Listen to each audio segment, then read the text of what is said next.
जबलपुर में एम्बुलेंस चालकों की मनमानी का एक और मामला सामने आया है। दरअसल पिछले दिनों खमरिया में हुए बस हादसे के बाद एम्बुलेंस चालकों पर ये आरोप लग रहे हैं कि उन्होंने जानबूझकर घायलों को कमीशन के चक्कर में सरकारी की बजाय निजी अस्पतालों में भर्ती कराया और उसके बाद इलाज के नाम पर उन पर हजारों रुपए की रिकवरी निकाल दी। इसे लेकर समाजवादी पार्टी के नेताओं कार्यकर्ताओं ने पुलिस अधीक्षक को ज्ञापन सौंपा और कार्रवाई की मांग की। जैसे आपको विगत होगा कि पिछले कुछ दिन पहले बस हादसा हुआ था रांची खमरिया में, जब और वहाँ पर हादसा होने के बाद जो लोग घायल हुए थे उन घायलों को पास के अस्पताल में ना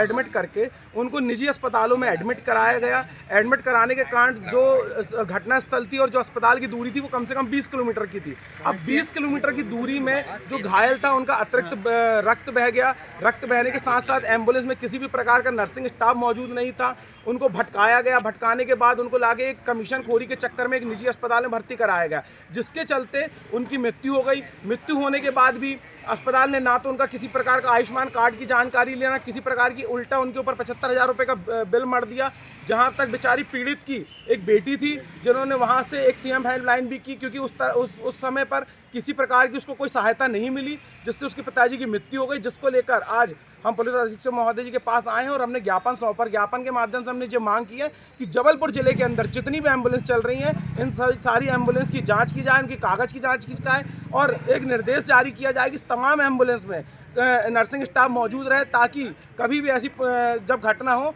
तो इन घटनाओं की पुनरावृत्ति न हो पाए, ताकि घायल को तत्काल प्रभाव से वहाँ इलाज हो। अब जिसका भी रक्त बह गया, तकलीफ होगी तो ड्राइवर आके उसका इलाज नहीं कर सकता, तो कम से कम जितनी एम्बुलेंस है जो नियम कहता है उस नियम की तरीके से वहाँ पर नर्सिंग स्टाफ होना जरूरी है, ताकि प्रथम इलाज पीड़ित को मिल सके। अभी आश्वासन क्या मिला? अभी आश्वासन मैडम ने कहा है कि इस जो हमने ज्ञापन दिया है उसको जांच में लेंगे और जांच में लेने के बाद जो दोषी हैं उनके ऊपर एफआईआर भी दर्ज करी जाएगी। अस्पताल के ऊपर भी जांच की जाएगी, उनके ऊपर भी एफआईआर, क्योंकि कहीं ना कहीं जो ये रैकेट चल रहा है ये बिल्कुल उसी तरीके से जिस प्रकार हम स्टेशन पे जाते हैं और देखते हैं कि हमें ऑटो वाले घेर लेते हैं, फिर ले जाके हमें होटल में वो करते हैं, फिर वहाँ से उनको कमीशन मिल दिया। इसी तरीके से जो कमीशन का जो फर्जीवाड़ा जबलपुर जिले में लगातार चल रहा है उसको लेकर आज हमने ज्ञापन दिया है और इसको लेकर हमने सीएमएचओ साहब से ही बोला था, उनका निर्देश था कि एक आप पुलिस अधीक्षक महोदय जी को भी दे दिया जाए। कुछ दिन पहले रांची थाना क्षेत्र में एक बस के पलटने की घटना हुई थी, उसमें काफ़ी लोग प्रभावित हुए थे, चोट लगी थी, उसमें बाद में एक की घायल की मृत्यु हुई। इस संबंध में आज समाजवादी पार्टी के कुछ कार्यकर्ता यहाँ पर आए थे आशीष मिश्रा जी के नेतृत्व में, और उन्होंने ये अपनी ज्ञापन में बात रखी है कि उस दिन वहाँ काफ़ी कुछ ऐसी एम्बुलेंस आ गई थी जो पेशेंट को अपने हिसाब से कोई अन्य अस्पताल में ले गई, दूर के अस्पतालों में ले गई, जिसकी वजह से जो घायल थे परेशान हुए और जो मृतक के शायद उसकी जान बचाई जा सकती थी यदि उसको नज़दीक के अस्पताल ले जाते, ऐसा उन्होंने अपने पक्ष में